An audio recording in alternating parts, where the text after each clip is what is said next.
All right, let's come back and take a look at the local dailies now. And we start off with the Star.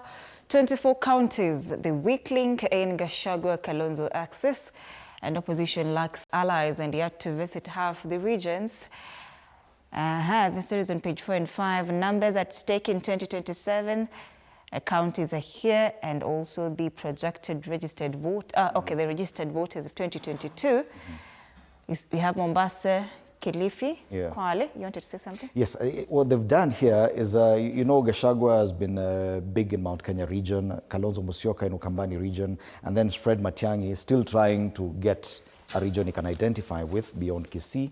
But they're saying that the counties, mostly in the coastal region, areas around Rift Valley and Siaya, Nyanza, as well as a bit of Western Kenya, are under the control of other parties, namely UDA and ODM. ODM is still strong in all the 6 counties of the coast. UDA, of course, is big in all the counties of the Rift Valley. ODM is huge, definitely, in Nyanza. And when it comes to Western Kenya, there's a split.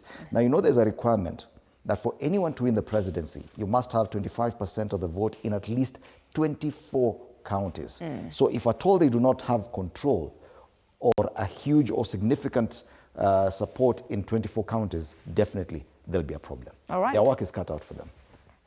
Other stories on the front page of the Star. Big scramble as Western Nyanza jostle for DP job. And for the past year, the political waters surrounding DP Kithure Kindiki have been tranquil. That calm was shattered recently when leaders from Western Kenya assertively demanded that the DP post for the 2027 polls. This story is on page 6. Code breakers, how girls are rewriting tech future in Kenya. On the top strip, bid to give Moi control of LSK, turn down hit on Kanu regime. Matters politics cover there as well. On the top strip, ODM battles chaotic past in Kasipul polls as the by-elections loom. Kasipul bado kuna violence mingi hapo sana. Last week, while a little bit of chaos there. But they finally managed to give a ticket, the party ticket, to the son of the late MP, Ondowere. Okay. Yeah.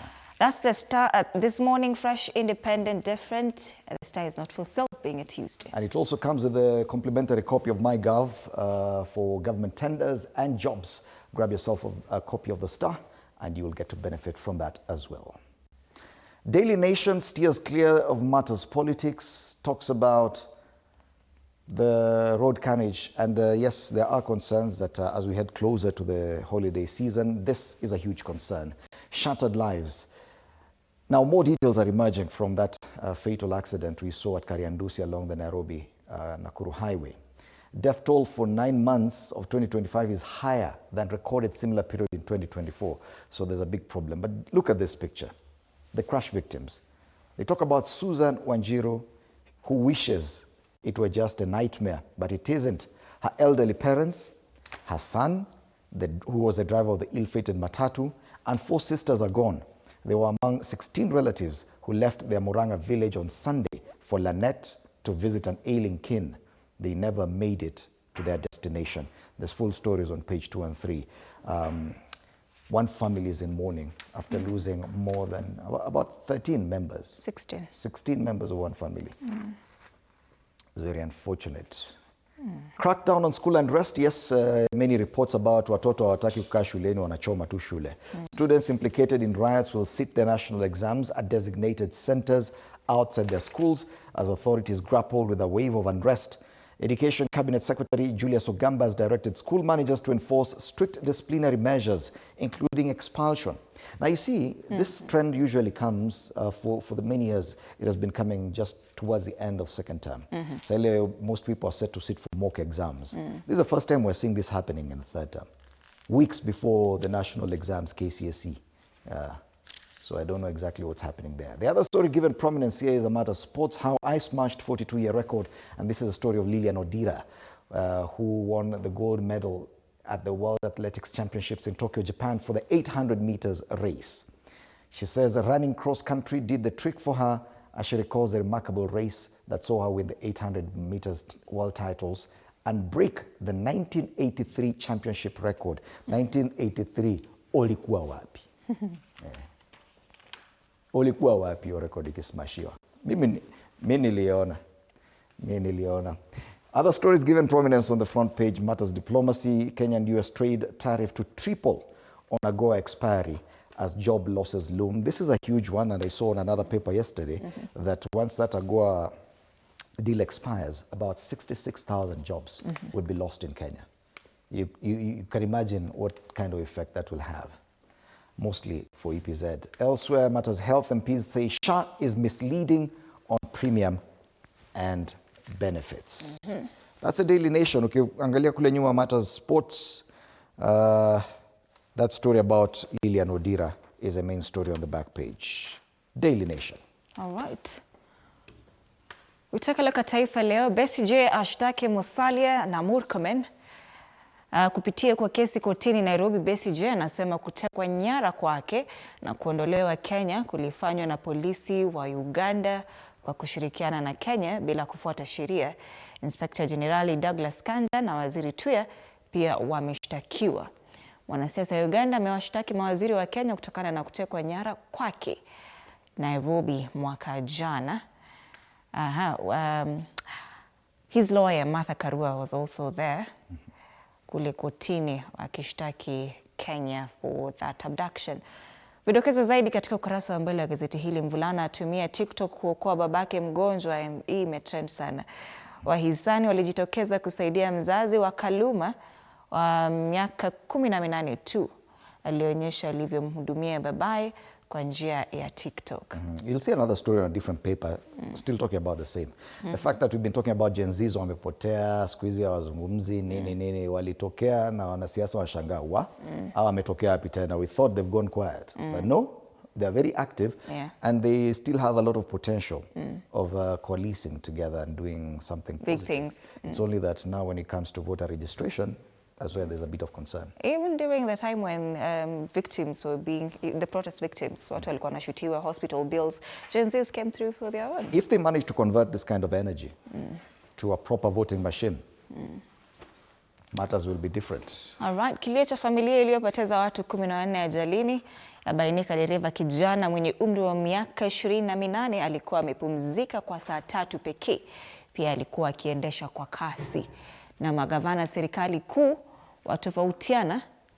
Kule juu, hospitali hazina haki ya kuzuilia maiti. Jaji mkuu asema agiza hospitali ya Mata iachilie mwili wa Caroline Thangu kwa upesi. Na masuala ya spoti, macho kwa Baka na PSG UEFA hii leo. Taifa Leo. From Taifa Leo, na huyu jamaa wa PNG la anatusukuma, lakini tunamuelewa, anakuanga jamaa wa Man U. Twende business. Families snap up 434 billion shilling bonds amid record flows. Now we're talking about wealthy families. Yeah. Wealthy families have stockpiled this amount of billions in government bonds, taking advantage of the Central Bank of Kenya digital platform that allowed retail investors to shift their savings to the attractive, risk-free securities from the comfort of their homes and offices. Wako na pesa tu zimekaa hivi wanaweka tu. Ukisema huna pesa ni wewe. The digital platform double-digit returns drive uptake. Holdings by household account for 6.57% of domestic debt. Now, and this is what I think should have been the bigger story.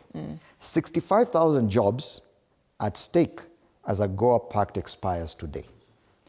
So more than 65,000 jobs at Kenya's low-cost export processing zones, those are known as EPZs, are at stake if the US fails to renew a deal allowing duty-free access for African goods, which expires at midnight on Tuesday, exposing exporters to high tariffs. Najua tuko na stations za EPZ nyingi.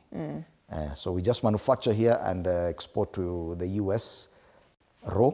Sasa huko ndo wanaweka brand zao alafu wanatuuzia tena pesa mingi. Sasa hii deal isipo go through, 65,000 jobs kaput. United Insurance to be liquidated after 20 years of receivership is a story on the ticker of this paper. The process of selling the assets of United Insurance to pay creditors has finally taken off 20 years after the insurer was placed under receivership.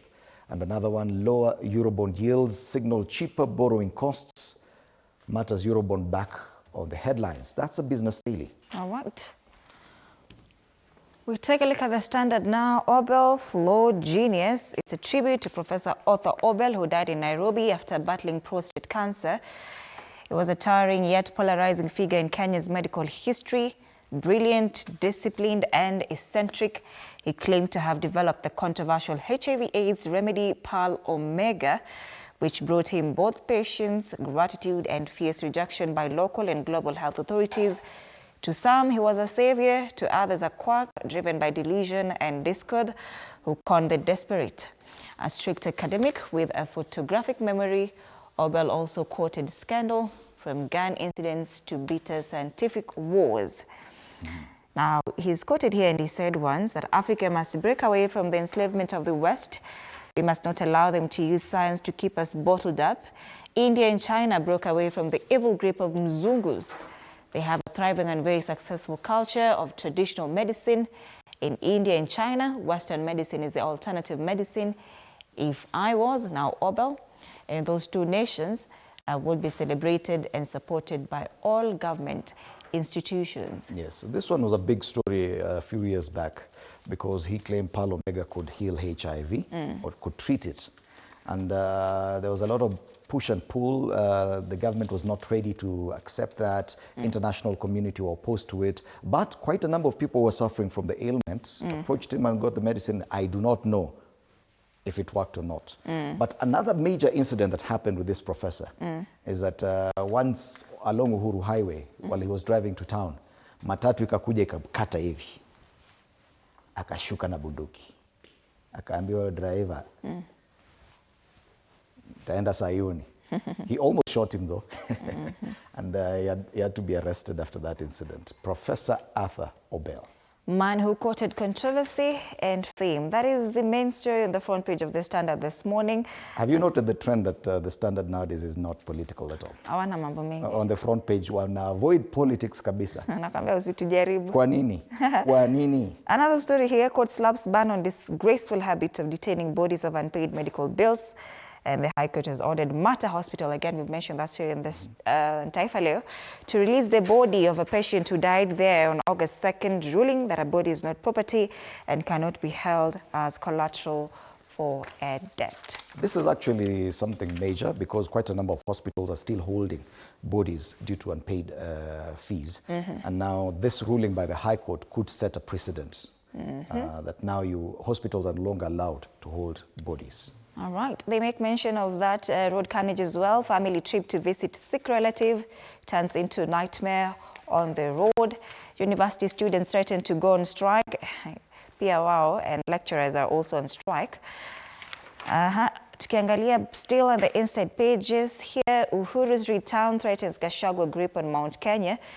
Mention of matters politics here on page 9. And Jeremiah Kioni is here and he's saying what puzzles him is how those who want them to be part of the united opposition are so vicious against Jubilee's rejuvenation.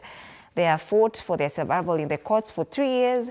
Many sounded supportive during that struggle, but now instead of celebrating with them, they brand them red wheelbarrows. On the back page. Yes. Hii wacha tu nishike sababu ndio muone vizuri. Ukikaribia hapa hii na niliwaambia tutaka you will see me momentarily being dropped off screen. But it's okay. The back page talks about Arsenal eyeing top spot as they end history of defeats at Newcastle. And kuna watu wana machungu sana.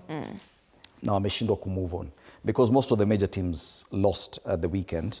But if you look at Liverpool's next fixtures and you compare them to Arsenal's, there's a lot of hope, and that's the back page of the Standard. Matters Arsenal, the big team from North London.